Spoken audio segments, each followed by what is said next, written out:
Alright, we know it, the Lakers know it, other NBA teams know it, pretty much the entire NBA world knows it. The Lakers are in desperate need of a center. That became the one fatal flaw of their post-trade deadline team. Yes, made the huge and dramatic Luka Doncic trade, which is a gigantic part of their future and should be a good move for them, but it came at the cost of their only playable big man, that being Anthony Davis. And don't get me wrong, for a time there, Jackson Hayes definitely played well and filled that role for them quite well during the regular season, but not during the postseason. That became pretty obvious. He did not play well for them, they eventually went away from him, and then had really no center in their entire rotation. So to absolutely no surprise here at all, that's been the primary talking point of the offseason. Even Rob Pelinka talked about it, directly citing it during his exit interview, saying that'll be a primary objective for their team this season, with them having more time to address it, maybe via trade or maybe via free agency. That will be at the top of their priority list. This team and this roster needs more size and needs a center position. That's a very clear and obvious byproduct of trading potentially the best big in the league to Dallas to get a point guard. Of course, that's going to open up a huge hole. And as I said before, the trade deadline and the moments up to it don't allow you the requisite time to explore every single unturned stone to add a big to our roster. We just didn't have the time after the Luka trade, but now we do. That's the good news. And clearly we'll be very diligent. We'll be very detailed. We'll work hard. You got the NBA Combine coming up here in a couple weeks in Chicago. That's when a lot of the executives get together and start talks about off-season planning and roster construction. And the one thing we know about the NBA is there's always new and unexpected opportunities around the corner. That's just the nature of this business, and that my focus is going to be on that and making sure that next year we have the requisite size to have a team that can compete for a championship. But with that in mind here, we gotta remember that we're not playing NBA 2K. I mean, the most popular names I've seen for who the Lakers should target at center, or simply a big man in general, often have been a guy like Bam Adebayo or a guy like Giannis Antetokounmpo, both of which would take a lot to get and probably are significantly out of the Lakers' price range. I mean, at the end of the day here, they have one tradable first-round draft pick, one tradable second-round draft pick, and two future first-round draft pick swaps, which would definitely not translate to Giannis Antetokounmpo or Bam Adebayo through a trade. So keeping that in mind here, what kind of center could they make a trade for? Who would they have enough assets to trade for? And what would make sense for them on the trade market? Well, if we're talking about good value, and we definitely do have to keep that in mind here, as again the Lakers don't have many trade assets, then they should probably look at guys on expiring contracts, aka on one-year contracts that might be at a risk of leaving their current team. Whether it's due to money being offered to them, playing time, situation, whatever it might be, that might be an opportunity for a team like the Lakers to get them at a significantly lower price through a trade. So we'll talk about three of them today, three centers or hybrid power forward centers, one of which being a former Luka Doncic teammate and a guy that he said that he directly wants to play with again, so that might be a hot target for them, or simply about guys that have a good value through a trade, which the Lakers might be able to take advantage of. So we'll talk about that and break it all down. And beginning with that former Luka Doncic teammate, that being Daniel Gafford, and the guy he said he does want to play with again, and not only that, but a guy they said he will play with again, this might be an opportunity for a team like the Lakers if Nico Harrison would be willing to trade with them again. After all, the trade that he made with them has left him with plenty of scrutiny. I mean, the entire city of Dallas wants him fired pretty much, and nobody is happy about the trade he made just yet, and probably won't be ever. So would he be willing to make another trade with them and potentially embarrass himself further? Well, that's obviously the main roadblock and the thing that might prevent a trade from happening with them. But then again, he does have to make a choice with Daniel Gafford. After all, he is under a one-year expiring contract, and then in addition to Gafford, they do have Derek Lively, who is eventually going to have to be paid here, probably next offseason. And if you'd make a all-defensive team or some kind of all-NBA team, which is not entirely out of the question with him being a talented young player, then you'd be getting a pretty big contract too.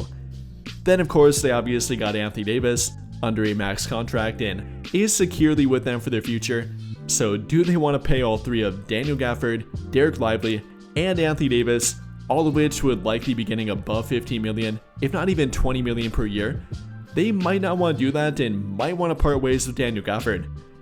And then on top of that, they did lower Gafford's playing time last season, after starting in pretty much every game after being traded to their team last season, did come off the bench in favor of Derek Lively when Lively was healthy. And then with Anthony Davis spending time at center, roughly 50% or maybe more of it next season, that might not leave much playing time left for Daniel Gafford. So with that in mind here, I would not be shocked if Gafford wants to be traded or simply they explore a trade with Daniel Gafford. And well, if they would make a trade with the Lakers, I'd definitely be interested. Obviously, spend time with Luka Doncic, is a great lob threat, good rim protector, and they simply have good chemistry on the court with each other. But with that in mind here, what would a trade actually take to get him if the Mavericks would be willing to trade him to their team? Well, it would be a bit difficult. With the Mavericks being really close to the second apron, we don't have much financial flexibility to trade with them, so a trade might look like trading Maxi Kleber to a third team, maybe a team like Washington to simply absorb his salary, then trading Dalton Connect, a protected first round draft pick, maybe a second round draft pick, or maybe up to a first round draft pick swap for Daniel Gafford, which might look slightly low, but again, with Gafford being under an expiring contract, can't afford to offer too much for him.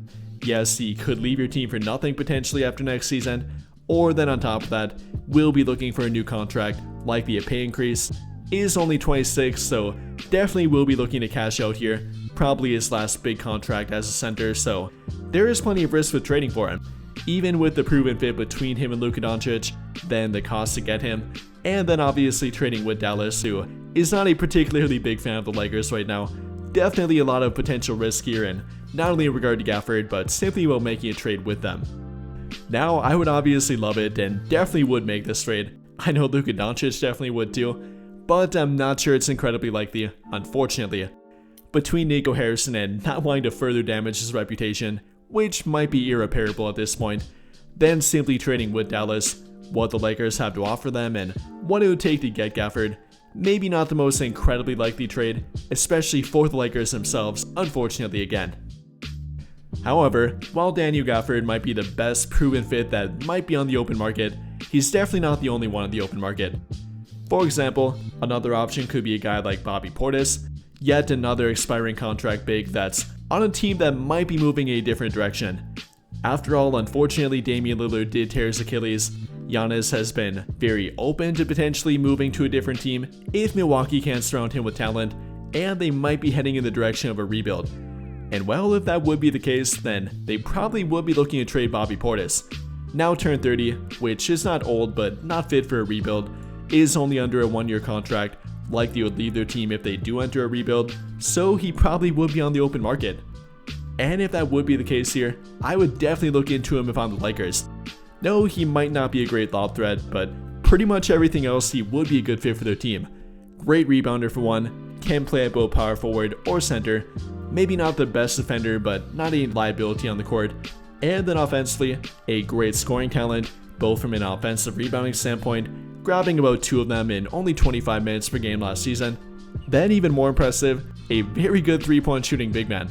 Last season shot 36.5% from 3 on nearly 4 attempts per game, or then for his entire career is a 38.5% career 3-point shooter, which is incredibly impressive and not only for a big man but simply for a 3-point shooter in general. And then in regard to corner 3-point shooting, very good in this regard too. Since joining the Milwaukee Bucks, has been a 40% career corner 3-point shooter, or during the past half decade anyways now, so definitely a good pick and pop threat, a very good catch and shoot big man, and simply a good offensive threat in general, even from the post too. Can dump it off to him, can create for himself, and can be a very good offensive threat from pretty much all 3 levels on the court. So I'd be open to making a trade for him if he does hit the market, and we could offer something like Maxi Kleber, Dalton Connect, a future first round draft pick, maybe heavily protected here, maybe a future first round draft pick swap instead, which I would definitely be more in favor of, then maybe their second round draft pick, and hopefully make a trade for Bobby Portis. I think it would be a good option, maybe not to fill their full-time center role, but a guy that would be very productive for them off the bench, is a former 6th man of the year here, so could give them a ton of production, is comfortable in both an off the bench role or filling a starting role for their team, so they would have options here with Bobby Portis. But if Milwaukee does not enter a rebuild or simply does not want to trade him or trade him to their team or simply doesn't like their offer, then maybe we could head into a different direction. Maybe a guy like John Collins, for example, was reportedly on the trade block both last season and the one before that, so he probably is available again this offseason, especially with him entering the final year of his contract. That being a 1-year, $26.5 million contract, bigger than both Bobby Portis's and Daniel Gafford's contracts, so we would have to match his contract with more players through a trade, but that might mean less draft compensation. For example, we can offer something like Gabe Vincent, Maxi Kleber, maybe Dalton Knecht, or then simply a different guy and then removing the protection they have on their 2027 draft pick that they already owe the Utah Jazz here. I think that would be a fair offer. With Collins entering the final year of his contract, they probably can't expect too much from him in return. With him looking for more money after this contract, probably not $26.5 million per year, but somewhere between $15 to $20 million per year definitely is not out of the question for John Collins, who definitely is a talented player. I mean, last season, albeit for a rebuilding team, did average 19 points per game, 8.2 rebounds per game, 1 block, and 1 steal per game on nearly 50-40-90 shooting splits. And yes, even for a 6'9" power forward center hybrid, mainly power forward, did have the efficiency to nearly hit a 50-40-90 season, which is incredibly impressive. Shooting roughly 53% from the field, roughly 40% from 3, 39.9%, and then 84.8% from the free throw line. Very impressive and very telling about how efficient he can be on offense, how many roles he can fill on offense, can score on all 3 levels, both in the post, on the mid-range off of pick and pops or little pick and dives, or then on pick and pops on the 3-point line, can be a good catch and shoot guy. Shot nearly 4 3-point shot attempts per game last season, which is very comparable to Rui Hachimura if they would instead go the route of not trading Dalton Knecht, maybe trading just either one of Maxi Kleber and Gabe Vincent with Rui Hachimura, then offering the removal of that top 4 protection on their 2027 first-round draft pick. I think that would also be a fair trade for them to make. Yes, would be giving up Rui Hachimura in that scenario, which is not exactly ideal, but if they are getting John Collins here, who kind of fills a similar role and probably would on their team as well, then I think it might be worth it. I think he would be a good fit, and in some aspects probably a better fit than Rui Hachimura. Is a better defender, probably very similar in regard to lateral mobility and defending forwards, but then better at defending actual bigs.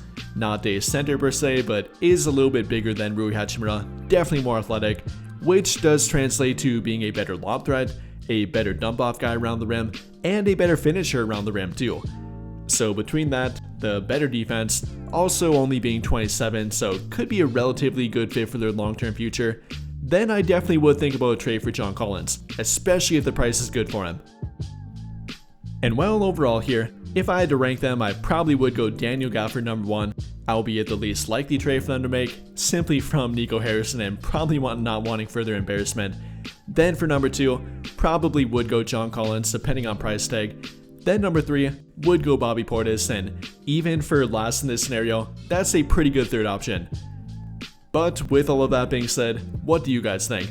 If the Lakers would trade for a center and a center on an expiring contract, which might lower the price for them for a trade, what center would you go with? Between the 3 of Daniel Gafford, John Collins, and Bobby Portis, how would you rank them in regard to a trade target? Let me know your thoughts in the comments down below. But I think that'll pretty much do it for this one, and if you enjoyed the video, then I'll greatly appreciate it if you dropped a like, subscribe to the channel if you have not already, and hit that notification bell to never miss out when I upload a video. But as always, thank you for watching and have a great day or night.